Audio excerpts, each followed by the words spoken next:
अस्सलामुअलैकुम dear student. तो आज हम डिस्कस करेंगे एक्सरसाइज 10.3 क्वेश्चन नंबर 6।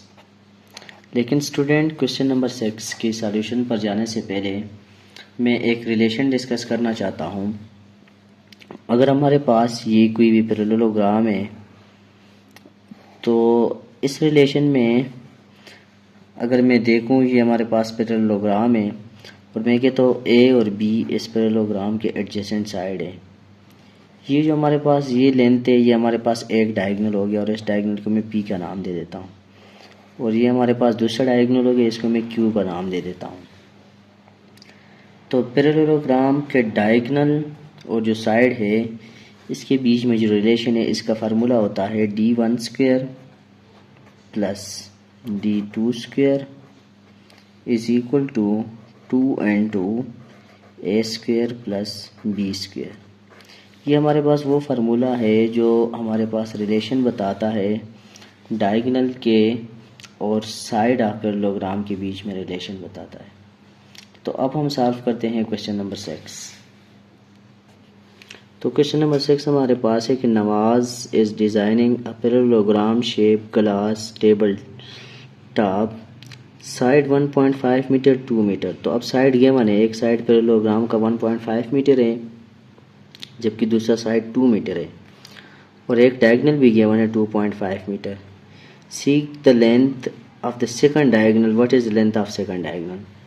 तो अब हमने सेकंड डायगोनल की लेंथ फाइंड करनी है, दो साइड भी गिवन है और एक डायगोनल भी गिवन है। तो अब इसको सॉल्व कर लेते हैं। तो अब स्टूडेंट अगर देखा जाए तो एक हमारे पास एक साइड है जो कि हमारे पास गिवन है 1.5 मीटर।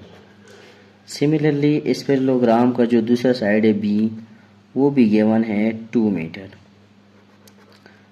और स्टूडेंट नेक्स्ट अगर देखा जाए डायगोनल की जो लेंथ है, एक डायगोनल की लेंथ गिवन है d1 is equal to 2.5 metre. तो ये इन्फॉर्मेशन हमारे पास गिवन है और हमने d2 जो है वो फाइंड करना है।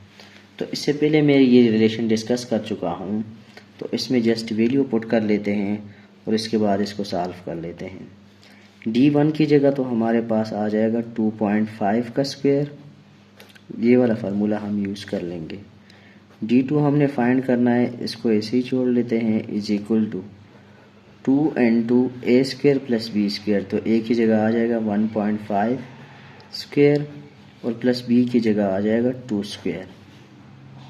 तो नेक्स्ट स्टूडेंट इसका अगर हम स्क्वायर ले 2.5 का तो ये आ जाता है 6.25 plus d2 square is equal to, इसी तरह इसका अगर हम स्क्वायर ले 1.5 स्क्वायर प्लस 2 स्क्वायर और दोनों को जमा करें तो ये बन जाता है 6.25।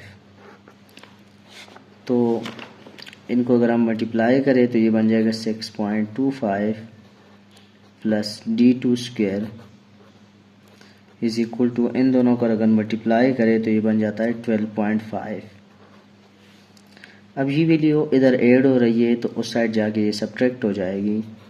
तो d2 स्क्वायर हमारे पास हो जाएगा 12.5 माइनस 6.25 और जब हम इसको सब्ट्रैक्ट कर लेंगे तो d2 स्क्वायर आ जाएगा 6.25। अब हमने d2 की वैल्यू फाइंड करनी है, d2 स्क्वायर की तो नहीं फाइंड करनी। तो इसको स्क्वायर रूट ले लेंगे तो यहाँ से स्क्वायर रूट और स्क्वायर कैंसिल आउट हो जाएंगे और यहाँ पर वैल्यू का स्क्वायर रूट आ जाएगा 6.25। तो जो d2 की लेंथ होगी वो हमारे पास आ जाएगी d2 इज इक्वल टू, इसके अगर स्क्वायर रूट निकाल के सॉल्व करें तो ये बन जाएगी 2.5 मीटर। तो d2 is the length of second diagonal जो हमने कैलकुलेट की और वो आ गई 6.25 मीटर। तो स्टूडेंट नेक्स्ट चलते हैं क्वेश्चन नंबर 7 की तरफ। Asif is creating a parallelogram shape metal frame with diagonal 3 metre and 4 metre.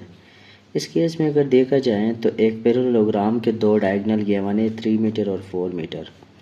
Non one side, और वो डायगोनल के एक साइड के बारे में जानते हैं जिसकी लेंथ है 3.5। What is the other length of other side. तो अब वो इसमें पूछ रहे हैं कि आप उस डायगोनल की जो दूसरी साइड है उसकी लेंथ जो है वो आप फाइंड करें। डायगोनल की नहीं, सॉरी, साइड की जो लेंथ है वो आप फाइंड करें। दो डायगोनल ऑलरेडी गिवन है और उस पैरेललोग्राम का एक साइड भी गिवन है, तो दूसरी साइड की लेंथ फाइंड करें। तो इसको सॉल्व कर लेते हैं। तो सपोज करो स्टूडेंट कि ये हमारे पास एक पैरेललोग्राम हो गया और इसकी जो दो डायगोनल है इसकी लेंथ हमें गिवन है। एक साइड हमारे पास ये आ गया और दूसरा जो डायगोनल है वो हमारे पास ये आ गया, और डायगोनल की जो लेंथ है वो बताई हुई है 3 मीटर और 4 मीटर। तो इस वाले को 3 कंसिडर कर लेते हैं और इसको 4 कंसिडर कर लेते हैं। और जो हमारे पास साइड है तो एक साइड की लेंथ बताई हुई है 3.5 मीटर, और जो दूसरी साइड है इसको हम एक कंसिडर कर लेते हैं और ये हमारे पास अननोन है। तो हमने उस साइड की लेंथ जो है वो हमने फाइंड आउट करनी है या कैलकुलेट करनी है। तो इसके लिए हम वही फार्मूले लिखेंगे, d1 square plus d2 square is equal to 2 into A square plus B square. ये हमारे पास रिलेशन है डायगोनल और साइड के बीच में।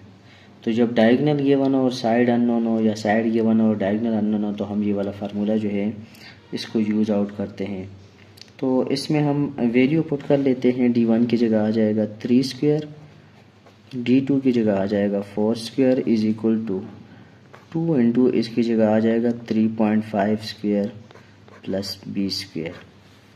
इसी तरह इसको अगर हम कैलकुलेट करें तो 3 स्क्वायर होता है 9, 4 स्क्वायर होता है 16 is equal to 2 into 3.5 square plus B square. तो 9 प्लस 16 ये बन जाता है 25 is equal to 2 into 3.5 square plus B square. तो ये बन जाएगा 25 divided by 2 is equal to 3.5 square plus B square. तो बच्चों इसको अगर हम देख लें तो ये हमारे पास बच जाता है 25/2 अगर हम करें तो ये बन जाता है 12.5 इज इक्वल टू 3.5 जो है इसका अगर हम स्क्वायर निकालें तो ये बन जाता है 12.25 प्लस बी स्क्वायर। इसको इधर लेके आए तो ये बच जाएगा 12.5 minus 12.25 is equal to B square. इन दोनों वैल्यू को अगर हम सब्ट्रैक्ट करें तो हमारे पास जो आंसर है वो आ जाएगा 0.5 is equal to B square. अब अगर हम स्क्वायर रूट ले तो ये बन जाएगा square root of 0.5 is equal to square root of, sorry ये बन जाता है 0.25 बच जाता है, square root of 0.25 is equal to B square का जो स्क्वायर रूट है ये कैंसिल आउट हो जाएगा। तो 0.25 का जो स्क्वायर रूट होता है वो हमारे पास आ जाता है 0.5। तो इसके साथ जो हमें लेंथ फाइंड करनी थी दूसरी साइड की वो हमारे पास फाइंड आउट हो गई और वो होगी 0.5 मीटर। हमारा क्वेश्चन नंबर 7 का सलूशन कंप्लीट हो गया। अगर किसी भी स्टेप में आपको मसला है तो आप कमेंट सेक्शन में ज़रूर बता दीजिए, और मज़ीद वीडियो के लिए आप हमारे चैनल को सब्सक्राइब करें, बेल आइकन का बटन ज़रूर दबाएं ताकि आने वाली कोई भी वीडियो आपसे मिस ना हो जाए। तब तक के लिए थैंक यू, अल्लाह हाफ़िज़।